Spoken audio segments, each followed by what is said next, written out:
آج کوئی قبر میں ہے اور ہم جمع ہو رہے ہیں، کل ہم قبر میں ہوں گے اور ہمارے لیے کوئی اور جمع ہو رہا ہو۔ خیر کن ہے فلاں و غنیمت شمار عمر، زاں بیشتر کے بانگ برائد کے فلاں نہ مان۔ شیخ سعدی فرماتے ہیں اے فلاں، بلائی کر لے، اچھائیاں کر لے، اس عمر کے ایک ایک لمحے کو غنیمت سمجھ لے، اس سے قبل کے آواز آئے کہ فلاں نہیں رہا، تو اپنی زندگی کو پہلے ہی اعمال کا حسن دے لے۔ تو یہ وقت میرے اور آپ کے اوپر آنے والا ہے کہ ہمارے لیے بھی لوگ جمع ہو رہے ہیں۔ ہم قبر میں اب تنہائیوں اور قبر کی پہنائیوں میں موجود ہوں گے اور لوگ ہمارے لیے جمع ہو رہے ہوں گے، قبل اس سے کہ وہ وقت آئے کوئی حجت باقی نہ رہے۔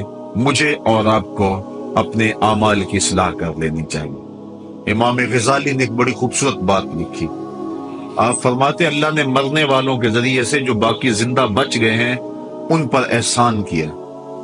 عرض کی گئی احسان کیسے؟ وہ تو دکھوں میں مبتلا ہیں، جن کا بھائی چلا گیا ان کا کلیجہ پھٹ رہا ہے، جن کا باپ چلا گیا ان کی دنیا اندھیر ہو گئی ہے، جن کی ماں چلی گئی ان کے سامنے روشنی کا کوئی حوالہ نہیں رہا ہے، جس کا بیٹا چلا گیا اس کی کمر ٹوٹ گئی، جس کا بھائی چلا گیا اس کے بازو ٹوٹ گئے، اور تم کہتے ہو اللہ نے مرنے والوں کے ذریعے سے جو باقی پسماندگان ہیں ان پر احسان کیا۔ یہ احسان کیسے ہے؟ تو امام غزالی فرماتے ہیں احسان اس معنی میں ہے کہ اللہ نے مرنے والے کی موت کو ان باقیوں کے لیے عبرت کا نشان بنایا ہے۔ اگر اس کی موت ان کے لیے عبرت بنا دی جاتی تو یہ کیا کرتا؟ تو اللہ تعالیٰ نے گویا ان کی موت سے اس کو ایک اور موقع سنبھلنے کا دیا ہے کہ وہ لوگوں کی، عزیزوں کی، رشتہ داروں کی موت کو دیکھ کر اپنی زندگی کی راہوں کو ٹھیک کر لے۔ یہ جو مرنے والے ہیں یہ ہمارے لیے پیغام ہے موت کا، اور ہم ان سے دیکھ کر اپنی زندگی ٹھیک کر سکتے ہیں۔ حضرت یعقوب علیہ السلام جلیل القدر نبی گزرے ہیں، بنی اسرائیل کے مقتدا اور امام نبی۔ آپ نے حضرت اسرائیل سے وعدہ لیا ہوا تھا کہ میری روح قبض کرنے کے لیے اچانک نہیں آنا، بلکہ پہلے کو قاصد یا پیغام بھیج دینا تاکہ میں موت کی تیاری کر لوں، کیونکہ اچانک موت سے حضور نے بھی پناہ مانگی۔ اللہم انی اعوذ بک من الموت الفجات، اے اللہ اچانک موت سے تیری پناہ چاہتا ہوں۔ تو حضرت اسرائیل علیہ السلام سے وعدہ لیا تھا حضرت یعقوب علیہ السلام نے کہ قبض روح کے لیے اچانک نہیں آنا، پہلے کو قاصد یا پیغام بھیج دینا۔ انہوں نے وعدہ کیا تھا، نبی تھے، ان سے وعدہ انہوں نے کر لیا۔ کافی مدت گزری تو حضرت اسرائیل آ گئے، پوچھا کدھر آئے ہو؟ کہا قبض روح کے لیے آیا ہوں۔ کہا تم نے تو وعدہ کیا تھا پہلے کو قاصد یا پیغام بھیجوں گا، تم نے نہ کو قاصد بھیجا اور پیغام بھیجا اور قبض روح کے لیے آ گئے۔ حضرت اسرائیل نے عرض کی حضور میں نے تو کئی قاصد بھیجے تھے، فرمایا میرے پاس تو ایک بھی نہیں آیا۔ کہا حضرت آپ کے سامنے کتنے لوگوں کی موت واقع ہوئی، یہ میرا قاصد نہیں تھا تو اور کیا تھا۔ آپ کی داڑھی میں سفید بال آ گئے، یہ میرا قاصد نہیں تھا تو اور کیا تھا۔ آپ کی آنکھوں میں سفیدی اتر آئی، یہ میرا قاصد نہیں تھا تو اور کیا تھا۔ آنکھوں میں سفیدی کا آ جانا، بالوں میں سفیدی کا آ جانا، کمر میں خم آ جانا، اٹھتے ہوئے جنازے، پھیلی ہوئی قبریں، یہ پیغام ہے، قاصد ہے موت کا۔ حضرت عمر فاروق رضی اللہ تعالیٰ عنہ ایک دن دربار میں بیٹھے ہوئے تھے، ایک شخص آیا اور آپ کو دیکھ کر کہنے لگا یا عمر لا تنسا موتک، عمر اپنی موت کو نہیں بھولنا۔ کپ کپا کے رہ گئے، اس کو بلایا، شکریہ ادا کیا، کہا میاں کبھی روز آ جایا کرے نا تو تجھے مہینے کے بعد تنخواہ بھی دیا کروں گا۔ بڑے دربار میں وہ روزانہ آتا ہے، حضرت عمر فاروق کام میں لگے ہیں، وہ کہتا ہے یا عمر لا تنسا موتک، عمر اپنی موت کو نہیں بھولنا۔ مہینے کے بعد اس کو تنخواہ بھی دیتے ہیں۔ ایک دن وہ آیا، آپ نے اس کے ہاتھ میں اس کا مشاہرہ دیا، کہا آج کے بعد نہیں آنا۔ حضرت مجھ سے کوئی گستاخی ہوگی؟ فرمایا نہیں۔ تذکیر موت کی ضرورت نہیں رہی؟ فرمایا نہیں۔ کوئی اور بندہ رکھ لیا؟ فرمایا نہیں۔ تو کہا پھر حضور مجھے بتائیں نا مجھے کیوں چھٹی دی جا رہی ہے؟ حضرت عمر فاروق چھم چھم رونے لگے اور داڑھی پہ ہاتھ رکھا، ایک بال الگ کیا، وہ بال سفید ہو چکا تھا۔ کہا میاں پہلے تو یاد دلاتا تھا، اب تیرے آنے کی ضرورت نہیں رہی، یہ میرے گھر میں مجھے بتانے والا آ گیا اور یہی مجھے موت نہیں بھولنے دے گا۔ داڑھی میں سفید بال آ گیا، کہا میاں اب تیرے آنے کی ضرورت نہیں ہے، ہماری تو پوری داڑھی بھی سفید ہو جائے۔ وہ کیا کہا تھا میاں محمد بخش، اور پھر کہ رومی کشمیر نے خوب کہا تھا، ہڈیاں کمبن گوڈے کھڑکن تے اڑ گیا لک تیرا، اجے بھی بدیوں باز نہ آئیں جیو مرد دلیرا۔ یا ایھا الانسان ما غرک بربک الکریم، اے انسان تجھے کریم رب کے دروازے سے کس نے دور ہٹا دیا؟ الذی خلقک فسواک فعدلک فی ای صورت ما شاء رکبک، جس نے تجھے پیدا کیا، تیرے اعضاء کو توازن دیا، تجھے حسن اور جوانی بخشی، تجھے چلنے کا سلیقہ دیا، تجھے بولنے کا طریقہ دیا، تجھے سوچنے کے لیے دماغ دیا، تجھے سماعتوں کے پردے دیے۔ آج شیروں کو تو نچا لیتا ہے، ہاتھیوں کو تو بٹھا لیتا ہے۔ اے انسان ذرا غور تو کر، اس رب کا شکر کر، کیوں بھول گیا اس رب کو جس نے تجھے پیدا کیا؟ اگر تجھے پیدا ہی نہ کرتا تو کیا کرتا؟ پھر پیدا کر کے چھوڑ دیتا تجھے، اگلا تیری ذمہ داری اپنے ذمہ کرم پہ نہ لیتا تو بچا تجھے گرمی کی سختی سے کون بچاتا؟ تجھے ٹھٹھرتی ہوئی سردی سے کون بچاتا؟ ماں کے سینے میں تیرا پیار نہ ڈالتا، ممتا وہ ماں کے سینے میں نہ ڈالتا، تجھے گندگی میں لتڑے ہوئے کو کون اٹھاتا؟ لیکن اس نے پیار ڈالا ماں کے سینے میں، جس نے تجھے پہلے چوما اور پھر اس نے تجھے دھویا۔ انسان غور تو کر، ما غرک بربک الکریم، اس رب کو بھول گیا ہے الذی خلقک، جس نے تجھے پیدا کیا۔ ماں نے بیٹے کو پیدا نہیں کیا، جنم دیا ہے، لیکن اتنے احسان ہیں کہ ساری زندگی بھی انسان ماں باپ کا حق نہیں ادا کر سکتا۔ جس ماں نے جنم دیا ہے اس کے حق نہیں ادا ہو سکتے، تو جس رب نے تخلیق کیا ہے اس کے حق کیسے ادا ہوں گے؟ اس لیے کہ انسان ذرا غور تو کر، اس نے تجھے پیدا کیا تو بھول گیا اس رب کو؟ اپنے ذرا ماضی کو دیکھ کہ تو کہاں سے کہاں پہنچا۔ تیری زبان میں، تیرے منہ میں زبان کا لوتھڑا تھا، بولنے کا سلیقہ نہیں تھا، کس نے اس کو لفظوں کی حرمت سے آشنا کیا؟ تیرے کانوں میں پردے تھے لیکن سمجھنے کا طریقہ نہیں تھا، لیکن کس نے تیری سماعتوں کو شعور بخشا؟ کس نے تجھے چلنا سکھایا؟ کس نے تجھے بولنا سکھایا؟ کس نے تیری چھاتی میں زور رکھا؟ آج تو کڑیل جوان ہے، آج دولت کے انبار تیرے پاس ہیں، آج تو چودھری ہے، آج تو خان صاحب ہے، آج تو بہت بڑا عالم ہے، آج تو مفتی ہے، آج تو پیر ہے، آج تو منسٹر ہے، آج تو ناظم ہے، آج دنیا تیری بات گزار ہے، آج تیرے دماغ میں وہ قوت رکھ دی گئی کہ دنیا کو تو انگلیوں پہ نچا رہا ہے۔ ذرا پلٹ کے دیکھنا پیچھے، ذرا پیچھے لوٹ کے تو دیکھ، تو چار پائی کے سہارے بھی چلنا نہیں جانتا تھا، پھر تجھے چار پائی سے چلنا سکھایا، پھر تو نے چلنا اور چلتا تھا، دو قدم تو گر پڑتا تھا۔ ذرا ماضی کی طرف پلٹ کے دیکھ، اور تو بھول گیا رب کو جس نے تجھے اتنا کچھ دیا۔ چل ماضی کی طرف پلٹ کے نہیں دیکھنا، مستقبل کی طرف ہی جھانک کے دیکھ لے۔ ایک وقت پھر دوبارہ تیرے اوپر ایسا آئے گا، پھر تیری بولتی بند ہو جائے گی، پھر تیرا چلنا بند ہو جائے گا، چار پائی سے لگ گیا، مورے میں تکلیف ہو گئی، تو فالی زدہ ہو گیا۔ سارے گھر والے 4 دن تو بڑی خدمت میں لگے رہے، لیکن انہیں اپنے کام بھی تو کرنے تھے، پھر آہستہ آہستہ تجھے اگنور کرنا شروع کر دیا، تو بھی اس بات کو سمجھنے لگا۔ پھر وہ وقت بھی آیا کہ تیری چار پائی کو اندر سے اٹھا کے برآمدے میں رکھ دیا کہ بابا کھانستا ہے، بچے ڈسٹرب ہوتے ہیں، جراثیم پھیلتے ہیں، اب نوکر تجھے روٹی دینے لگا۔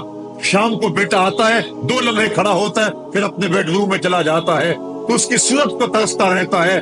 آج تیری زندگی اجیرن بن گئی، پھر تیرے اوپر ایسے حملے بیماریوں کے ہوئے، ایسی تکلیفیں ہوئی، بول و براز بھی اوپر، لوگ ناک پہ کپڑا رکھ کے تجھے اٹھاتے ہیں۔ اس وقت تو اپنی زندگی سے تنگ آ گیا، تو کہتا ہے ڈاکٹر کو لگا زہر کا ٹیکہ، مجھے موت آ جائے۔ بتا ہم تجھے موت بھی نہ دیتے تو کیا کرتا؟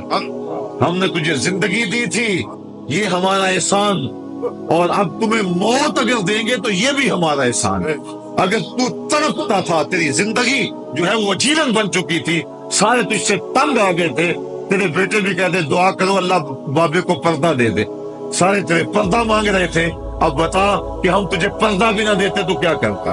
ثم اماتہ فاقبرہ، شکر کر ہم نے تجھے موت عطا کر دی، فاقبرہ، اور پھر اس کے بعد تجھے قبر دی۔ کتا بھی تو مرا تھا، گھسیٹ کے روڑی پہ ڈال دیا، بکری بھی تو مری تھی، گھسیٹ کے روڑی پہ ڈال دیا، تجھے بھی روڑی پہ ڈال دیا جاتا تو کیا تھا؟ لیکن کہا نا یہ میرا شاہکار ہے، پہلے سے غسل دو، بیری کے پتے بھی ڈال لینا، صفائی خوب ہو جائے، اس کو چٹے لباس کا کفن دو، اس کے سند سند پہ خوشبو ملو، اس کو سلگاؤ، خوشبوئیں سلگاؤ، اس کو خوبصورت چارپائی پہ ڈالو، اس کے اعضائے سجدہ پہ مشک ملو، اور اس کی جو ہے وہ چارپائی کے دائیں بائیں پھول رکھو، اور اب سارا زمانہ تیرا منہ دیکھنے آ رہا ہے، ذرا سوچ تیرا منہ دکھانے کے قابل ہے؟ اور پھر کہا اب اس کو اٹھاؤ قبرستان میں لے چلو، زمانہ آ گیا، تو آج دلہا بنا ہوا ہے اور زمانہ تیری برات بنی ہوئی ہے، اور کہا کہ ایک آدمی نہ اٹھائیں، اس کا پروٹوکول ہے، اس کو 4 آدمی اٹھائیں، کندھا بھی بدلتے رہیں، کہا زیادہ تیز بھی نہ چلنا، میرے شاہکار کو کہیں جھٹکا نہ لگے، اور پھر تیرا پروٹوکول امام کعبہ بھی ہو تو وہ پیچھے ہے، تیری لاش آگے، تو نے ہمارے ساتھ کیا کیا، ہم نے تیرے ساتھ کیا سلوک کیا، یا ایھا الانسان ما غرک بربک الکریم، ہم نے کہا اس کے لیے چھوٹا سا گھر بنا دو، اور اس کے اندر پردے میں اس کو رکھ کے اوپر سے مٹی ڈال دو، اوپر پھول ڈال لو، اور پھر اتنی دیر تک کھڑے رہو جتنی دیر تک اونٹ کو ذبح کرتے ہیں، اس کی کھال ادھیڑتے ہیں، اس کا گوشت بناتے ہیں، پھر اس کو تقسیم کرتے ہیں، اور پھر آؤ تو دعائیں شروع کر دو، کبھی کل کی محفل سجا دو، کبھی 10ویں کی، کبھی چہلم کی۔ اے انسان، تیرے ساتھ جو کچھ ہوا لوگوں کی نظروں کے سامنے تجھے رسوا تو نہیں کیا میں نے؟ یا ایھا الانسان ما غرک بربک الکریم، ذرا پیچھے پلٹ کے دیکھ لے، نہیں تو آگے جھانک کے دیکھ لے، تجھے کبھی تو شرم آئے گی، تو کہاں بھٹک گیا، کہاں بہ گیا، آ جا اس کریم رب کی طرف جو 70 ماؤں سے زیادہ پیار کرتا ہے۔ آنا تو نے ہے ہی، آج نہیں تو کل آئے گا، تو کل جو پھر کفن میں منہ چھپا چھپا کے آتا پھرے گا، آج کھلے منہ ہی آ جا، آج میری رحمتیں تیرا بڑھ بڑھ کے استقبال کر رہی ہے۔ روبی بن حراش ایک بزرگ ہوئے اور تابعی ہیں، تابعی وہ تھا جس نے صحابی کو دیکھا، ساری زندگی ان کے چہرے پہ مسکراہٹ نہیں آئی، وہ کہتے تھے کیا خبر میرا انجام کیا ہوگا۔ شیخ سعدی فرماتے ہیں جب تو دنیا پہ آیا تھا نا تو روتا تھا، یہ سارے ہنستے تھے، بچہ جب پیدا ہوتا ہے تو اور اس کا رونا اس کی زندگی کی دلیل ہے، جب تک بچہ چیختا نہیں سارے پریشان ہوتے ہیں، آواز نہیں آ رہی، پتہ نہیں زندہ ہے کہ جو ہے وہ گوشت کا لوتھڑا ہے، جب بچہ چیختا سارے خوش ہو جاتے ہیں، مبارکیں دیتے ہیں، مٹھائیاں بانٹتے ہیں، تو اس کا رونا اس کی زندگی پہ دلیل۔ شیخ سعدی فرماتے جب تو آیا تھا تو روتا تھا، یہ ہنستے تھے، ایسے زندگی گزار تو ہنستا ہوا جائے، یہ روتے رہ جائے، یہ نہ ہو کہ روتا آیا تھا روتا ہی جانا پڑے تجھے۔ روبی بن حراش ساری زندگی نہیں مسکرائے، فرماتے تھے کیا خبر میرا انجام کیا ہوگا۔ وقت بیتتا گیا، آخر میں فوت ہو گئے۔ ان کا بھائی ربیع بن حراش غسال کو بلا لایا کہ میرے بھائی کو غسل دو۔ غسال جب غسل دینے کے لیے داخل ہوا تو فوراً باہر پلٹ آیا۔ ربیع پوچھنے لگا کیا ہوا ہے؟ کہا یار تیرا بھائی بڑا عجیب ہے۔ کہا ہوا کیا ہے؟ کہا نحنو نغتسلہ وہو یتبسم، ہم اسے غسل دیتے ہیں وہ آگے سے مسکراتا ہے۔ کہا اس نے قسم کھائی تھی جب تک اپنا اچھا انجام نہیں دیکھوں گا نہیں مسکراؤں گا۔ اس کو امام ابو نعیم نے حلیہ میں لکھا، روض الانف کے اندر امام سہیلی نے لکھا، قاضی ایاز مالک اندلسی نے شفا میں لکھا، اور اسی کو امام جلال الدین سیوطی علیہ رحمہ نے جو ہے وہ الخصائص الکبریٰ میں لکھا۔ کہا یا تیرا بھائی بڑا عجیب ہے، ہم اسے غسل دیتے ہیں وہ آگے سے مسکراتا ہے، تو اس نے قسم کھائی تھی جب تک اچھا انجام نہیں دیکھوں گا نہیں مسکراؤں گا۔ آج اس نے اپنا اچھا انجام دیکھ لیا تبھی تو مسکرا رہا ہے۔ 12 لوگوں کے 2 گروہ بن گئے، ایک کہنے لگے کہ یار یہ ویسے گڑی ہوئی بات ہے، بھلا کوئی بندہ مرنے کے بعد بھی مسکرا سکتا ہے۔ ایک گروہ کہتا ہے یار بندہ بڑا اچھا تھا، ہو سکتا ہے کہ مرنے کے بعد مسکرایا ہو، زندگی تو اس نے دکھ سے گزاری لیکن بعد میں تو سکھ ملا ہوگا۔ اتنے میں انہیں غسل دے دیا گیا اور لوگ اکٹھے ہو کے ان کے گھر آ گئے، انہیں کفن دے کے پٹڑے پہ ڈال دیا گیا۔ ربیع بن حراش نے جب لوگ باتیں کر رہے تھے، کوئی کہہ رہا تھا صحیح ہے کوئی کہتا ہے غلط تھا، تو اس نے کفن سے ہاتھ باہر نکالا اور لوگوں کو کہا السلام علیکم۔ لوگوں نے کہا وعلیکم السلام، اتتکلم بعد الموت، عجیب بات ہے مرنے کے بعد باتیں کر رہے ہو۔ قال نعم اتکلم بعد الموت، کہا ہاں میں مرنے کے بعد ہی باتیں کر رہا۔ عرش فرش تے تے مکے پہ گیا شور، بلے شاہ سا مرنا نہیں تے گور پیا کوئی اور۔ فَلَنُحْيِيَنَّهُ حَيَاةً طَيِّبَةً، ان کو حیات طیبہ بخش دی جاتی ہے جو اللہ کے نام پہ اپنی زندگی گزار دیتے ہیں۔ میرا رب کہتا ہے کہ میں ان کو مرنے نہیں دیتا۔ ان کو ستھری اور پاکیزہ زندگی دیتا ہوں۔ اور اقبال کہتا ہے فطرت ہستی شہید آرزو رہتی نہ ہو، خوب تر پیکر کی اس کو جستجو رہتی نہ ہو، موت کو سمجھا ہے غافل اختتام زندگی، یہ ہے شام زندگی صبح دوام زندگی۔ تو کہا ہاں ہاں مرنے کے بعد باتیں کرو۔ لوگوں نے کہا بتا پھر تیرے رب نے تیرے ساتھ سلوک کیا کیا؟ تو ربی جو فوت ہو چکا ہے کہتا ہے استقبلنی ربی غیر غضبان واستقبلنی بروح و ریحان۔ کیا پوچھتے ہو، اس کے قدرت والے چہرے پہ کوئی غصہ نہیں تھا، اس نے روح و ریحان کے پھولوں کے ہار میرے گلے میں ڈالے۔ لوگوں نے باتیں پوچھنا شروع کر دی، موقع مل گیا ایک مردہ بول پڑا، کوئی ادھر کی پوچھ رہا ہے کوئی ادھر کی پوچھ رہا ہے۔ امام ابو نعیم لکھتے ہیں کہ جب لوگوں نے سلسلہ کلام طویل کر دیا تو ربی بن حراش نے کہا اجلوا بی ولا تؤخروا بی لأن ابا القاسم ينتظر علی الصلاۃ، دیر نہ کرو مجھے جلدی جلدی قبرستان میں لے جاؤ، تم مجھے باتوں میں لگا رہے ہو، امام الانبیاء میرے جنازے کا انتظار فرما۔ لوگوں نے جنازہ پڑھا اور اپنے گھروں میں آنے کی بجائے سیدھا ام المومنین حضرت عائشہ صدیقہ رضی اللہ تعالی عنہا کی چوکھٹ پہ چلے گئے اور جا کے سارا ماجرا کہا۔ وہ بھی بقید حیات تھی، کہ ایک آدمی نے مرنے کے بعد یوں باتیں کی ہیں، آپ اپنی رائے بتائیں کہ یہ کیا ہو سکتا ہے؟ تو ام المومنین رضی اللہ تعالی عنہا نے فرمایا تم کیوں پریشان ہو گئے ہو؟ میرے سرتاج آقا فرما گئے ہیں کانا رجل من امتی یتکلم بعد الموت، میری امت میں ایسے مرد بھی ہوں گے جو مرنے کے بعد باتیں کیا کریں گے۔ تو وہ لوگ جنہوں نے اپنی زندگی اللہ کے نام لگا دی اور اس کے ذکر کے نام لگا دی، وہ مرنے کے بعد بھی ابدی اور سرمدی زندگی پاتے ہیں۔ اور جو لوگ اللہ سے بے بہرہ ہیں، اس کی خشیت سے جن کا سینہ خالی ہے اور دین کا چراغاں جن کے سینے میں نہیں ہے، وہ چلتے پھرتے بھی مردہ ہیں۔ ان کے سینے میں دھڑکتا ہوا دل تو ہے لیکن تمانیت کا نور اس میں نہیں رکھتے ہیں۔ وہ دھرتی کے اوپر چلتے تو ہیں لیکن دھرتی کا بوجھ ہیں، لیکن یہ لوگ وہ دھرتی کی چھاتی میں ہیں لیکن دھرتی کا وقار ہے۔ ان کی قبروں سے بھی زندگی پھوٹ رہی ہے اور ضیائیں پھوٹ رہی ہیں۔ میں جب بھی کبھی لاہور گیا ہوں تو ایک منظر مجھے اپنی طرف کھینچتا ہے، جب میں دریائے راوی کے اس پار ہوتا ہوں تو میں ایک قبر دیکھتا ہوں جس پہ حسرتیں برس رہی ہیں۔ وہ بر صغیر کا مطلق العنان حکمران، جس کی کے اشارہ ابرو سے ہندوستان کی تقدیر بدلتی تھی، آج چند تاش کھیلنے والی ٹولیاں اس کی قبر پہ بیٹھی ہیں۔ اس کی محبوب بیوی جو بادشاہ کے پیچھے بیٹھتی تھی اور پردہ پیچھے لٹک رہا ہوتا، بادشاہ کا کوئی فیصلہ اسے ناگوار ہوتا، پیچھے سے وہ کمر ٹھونکتی، بادشاہ فیصلے بدل لیتا۔ جس کے اشارہ ابرو سے ہندوستان کی تقدیر کے فیصلے تبدیل ہوتے تھے، اس کی قبر بھی ساتھ ہی اندھیرے میں۔ اور اس کی بیٹی کی قبر کے اوپر زیب النساء کے مقبرے پہ لکھا ہے بر مزار ماں غریباں، نہ چراغے نہ گلے، نہ پرے پروانہ سوزت، نہ صدائے بلبلے۔ ہم غریبوں کی قبر پہ کون چراغ جلانے آئے گا، کون پھول ڈالنے آئے گا؟ نہ کوئی بلبل گیت گانے آئے گی اور نہ کوئی پروانہ پر جلانے آئے گا۔ یہ وہ جو مطلق العنان تھے، یہ ان کی قبر کی کہانی سنائی۔ اور جب میں دریائے راوی کا کنارہ پار کرتا ہوں تو ایک لوح مزار وہ بھی ہے جہاں جلی حروف پہ لکھا ہے گنج بخشے فیض عالم، مظہر نور خدا، نات سارا پیر کامل، کامراں را رہنما۔ جب زندگی ایک طرح کی نہیں ہوتی تو پھر موت بھی ایک طرح کی نہیں ہوتی۔ جب دنیا پہ رہنے والے لوگ ایک طرح سے زندگی نہیں گزارتے تو ان کی برزخ بھی ایک طرح کی نہیں ہوتی۔ تو یہ ہیں وہ لوگ جن کی قبروں پہ آج بھی چراغاں ہیں، جن کے نام کا آج بھی تنتنا ہے۔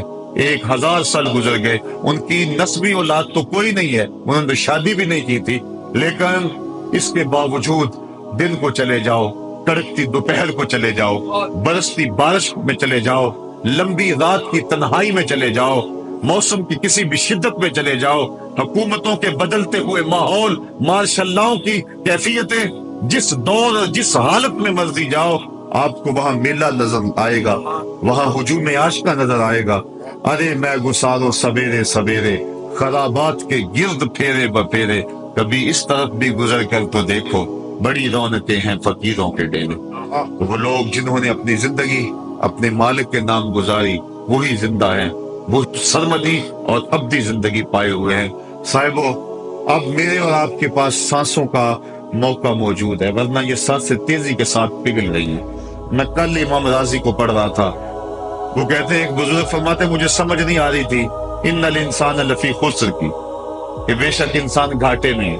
تو میں سوچتا تھا کیسے گھاٹے میں ہے، تو کہا کہ مجھے سمجھ اس طرح آئی کہ میں بازار گیا، میں نے ایک شخص کو دیکھا جو پھٹے پہ برف رکھ کے بیچ رہا تھا، اور آواز کیا لگا رہا تھا، ارحمو ارحمو من یذوب راس مالہ، اور رحم کرو اس بندے پہ، اگر تم نے تھوڑی بھی دیر لگا دی اور میرے سے سودا نہ خریدا تو میرا جو راس المال ہے میرا وہ بھی لٹ جائے گی، کیونکہ برف تو میری پگھلی جا رہی ہے، اور اگر تم نے خرید لی میری برف تو میرے پیسے کھڑے ہو جائیں گے، اور اگر تم نے میری برف خریدنے میں دیر کر دی تو جو میں نے پیسے لگائے ہیں میرے وہ بھی پورے نہیں ہوئیں گے. تو وہ کہہ رہا تھا ارحمو من یذوب راس مالہ، وہ کہتے مجھے ان الانسان لفی خسر کی سمجھ نہیں آ رہی تھی، اس کے اس جملے کو سن کے سمجھ آ گئی کہ انسان جلدی جلدی اپنی سانسوں کو گوا رہا ہے، اسے چاہیے کہ جلدی جلدی ان سانسوں سے کام لے لے، ورنہ یہ سانسوں کی برف پگھل جائے گی اور اس کی یہ پونجی بھی برباد ہو جائے گی. تو صاحبو میں اور آپ لمحہ لمحہ موت کے قریب ہو رہے ہیں، لمحہ لمحہ موت کے قریب ہو گئے. آج میں دوپہر کو بیٹھا تھا تو وہ ایک شخص آ کے میاں صاحب کا شعر پڑھنے لگا، دیگر تے دن گیا محمد اوڑک نو ٹک جانا. تو میری نظر چلے گی، میں نے کہا ابھی تو 10 بجے ہوں گے، تو میں نے کہا صبح کے 10 بھی بج گئے اور پھر 12 بھی بج جانے، پھر ظہر بھی ہوگی، پھر دیگر بھی ہوگی، اور اس کے بعد پھر شام بھی ہو جانی ہے. اب ہم دیگر تک تو پہنچ گئے ہیں، اب شام کے تدلکے بھی قریب ہو گئے ہیں، تو یہ دن ڈوب جانا ہے تھوڑی دیر کے بعد. یہی مثال ہماری زندگی کی ہے. کوئی دوپہر تک آ گیا ہے، کوئی چاش تک آ گیا ہے، کوئی ظہر تک آ گیا ہے، کوئی عصر تک آ گیا ہے، اور کسی کی زندگی کا سورج بالکل غروب ہونے کے قریب آ گیا. صاحبو پتہ کوئی نہیں کہ ہمارا اگلا قدم کہاں ہے. اس سے قبل کہ کوئی حجت باقی نہ رہے، مجھے آپ کو اپنی زندگی پہ نظر ثانی کرنا ہوگی، اپنے گناہوں کا اور اپنی نیکیوں کا حساب لگانا ہوگا. ایک ترازو تو کل محشر کے میدان میں لگے گا، ایک ترازو ضمیر کی عدالت میں آج ہی لگانا ہوگا. ہمیں دیکھنا ہوگا ہمارے پلے کتنے عمل ہیں اچھے، اور جو اچھے عمل ہیں ان میں خلوص والے کتنے ہیں، لوگوں کے دکھاوے والے کتنے تھے، رب کے لیے کتنے عمل کیے اور لوگوں کے لیے کتنے کیے. تو پھر ترازو لگا کے ہم نے اپنے اعمال نامے کو آج ہی تولنا ہے اور وزن کرنا ہے، اور اپنی زندگی کو نیکی کا حسن دینا ہے. وقت کٹ رہا ہے، زندگی لمحہ لمحہ موت کے قریب ہو رہی ہے. قبل اس سے کہ کوئی حجت باقی نہ رہے ہم ہاتھ ملتے رہ جائیں، پچھتاتے رہ جائیں تو کیا فائدہ ہوگا. بلکہ میں نے تو پڑھا کتابوں میں علماء لکھتے ہیں قیامت کے دن تو نیکوکار بھی پچھتائیں گے. بدکاروں نے تو پچھتانا ہی پچھتانا ہے، نیکوکار بھی پچھتائیں گے. بدکار تو اس لیے پچھتائیں گے انہوں نے اتنے گناہ کیوں کیے، تو نیکوکار کیوں پچھتائیں گے. جب وہ اپنے اچھے اعمال کی جزا دیکھیں گے تو وہ پچھتائیں گے، ہائے جو چند لمحے ضائع ہو گئے وہ بھی کیوں ضائع ہو گئے، وہ بھی میں نے کیوں برباد کر دی، وہ بھی اس راستے پہ ڈالے ہوئے ہوتے. تو آج مجھے آپ کو موقع ہے، دیکھیں قبریں کتنی، قبریں جو ہے وہ ہمارے کتنے ملنے والے، ذرا نظر دوڑائیں نا. آج ہم کتنوں کو کندھوں پہ اٹھا کے قبرستان چھوڑ آئے ہیں. حضرت غوث اعظم رضی اللہ تعالیٰ عنہ فرماتے ہیں جا کے قبرستانوں میں دیکھو کتنے کتنے حسینوں کی مٹی خراب ہو رہی، جو اپنے بدن پہ ایک چٹکی مٹی نہیں پڑنے دیتے تھے، آج ان کا کفن بھی تار تار ہو گیا ہے. جو اپنے کلف لگے کاٹن کو سلوٹ نہیں آنے دیتے تھے، آج ان کے کفن بھی ٹوٹ گئے ہیں اور ہڈیوں کے جوڑ جوڑ الگ ہو گئے. تو وقت ہمارے اوپر آنے والا ہے. کسی نے آج تک موت کا انکار نہیں کیا. میں نے لوگوں کو خدا کا انکار کرتے دیکھا، آپ نے بھی دیکھا، لیکن کوئی موت کا آج تک انکار کرتا نہیں دیکھا گیا. موت اپنا منوا لیتی ہے. میں اور آپ موت کے بتدریج قریب ہو رہے ہیں. ہمارا اٹھنے والا ہر قدم ہمیں موت کے قریب کر رہا ہے. تو قبل اس سے کہ وہ وقت آ جائے اور کوئی حجت باقی نہ رہے اور ہم ہاتھ ملتے رہ جائیں، وقت پر کافی ہے ایک قطرہ بھی آب خوش ہنگام کا. جل گیا جب کھیت برسا می تو پھر کس کام کا. پھر تو پچھتاوا ہی ہوگا. آج ہم پچھتا لیں تاکہ زندگی میں حسن نیکی کا آ جائے. یہ میری آپ سے درد مندانہ اپیل ہے، گزارش ہے، اور میری آپ سے التماس ہے کہ یہ تھوڑی سی زندگی اللہ نے جو مجھے اور آپ کو ودیعت کی ہے، یہ بڑا تھوڑا سا عرصہ ہے، تھوڑا سا موقع ہے. یہ دنیا بوائی کا موسم ہے، آخرت کٹائی کا موسم ہے. جو بوائی کے موسم کو برباد کر بیٹھا ہے، کٹائی کے موسم میں اس کے ہاتھ کچھ نہیں لگتا. تو آج تخم عمل ڈال لیں، آج ایک بیج ڈالیں گے، کل 70 کاٹ لیں گے۔ لیکن اگر آج کچھ نہ کیا، اپنی سانسیں برف کی طرح پگھلا دی، تو یہ اس شخص کی طرح ہے جو پھٹے پہ رکھ کے برف کہہ رہا ہے کہ میرے اوپر رحم کرو، اگر تم نے میرے سے برف نہ خریدی تو میرا راس المال بھی لٹ جائے گا۔ ہمارا راس المال سانسوں کی صورت میں لٹ رہا ہے۔